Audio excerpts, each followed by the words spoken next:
Indian premier league IPL এর দলগুলো pacer নেওয়ার ক্ষেত্রে গতির উপর বেশি প্রাধান্য দিয়ে থাকে। গতিময় পেসারকে নিয়ে বাড়তি উত্তেজনা থাকে আইপিএলে।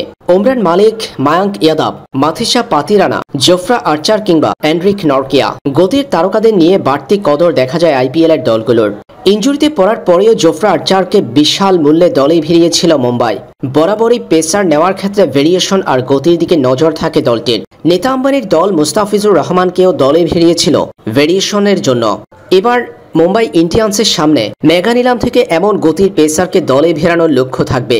বাংলাদেশের তরুণ পেসার নাহিদ রানার বিশাল সম্ভাবনা রয়েছে বিশ্ব ক্রিকেটে। টেস্টের পর এবার ওয়ানডে ক্রিকেটেও গতির ঝড় তুলে আলোচনায় নাহিদ রানা। আইপিএলে এমন গতির তারকাকে দলগুলো পেলে কারাকারি লাগবে, এটাই স্বাভাবিক। আফগানিস্তানের বিপক্ষে সিরিজের শেষ ওয়ানডে ম্যাচে ঘন্টায় প্রায় 151 কিলোমিটার বেগে বল করে আবারও আলোচনায় এসেছেন নাহিদ রানা, যেখানে তার এভারেজ গতি ছিল ঘন্টায় 147 কিলোমিটারের উপর, অর্থাৎ 90 মাইলের উপর। আইপিএল এর ফ্র্যাঞ্চাইজিগুলো এমন পেসারকে দলে পেলে ভাগ্য মনে করবে।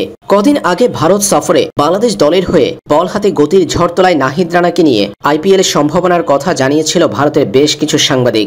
তাদের দাবি আইপিএলে এমন গতির তারকাকেই চাই দলগুলো, তাই ভবিষ্যতে সম্ভাবনা রয়েছে নাহিদের।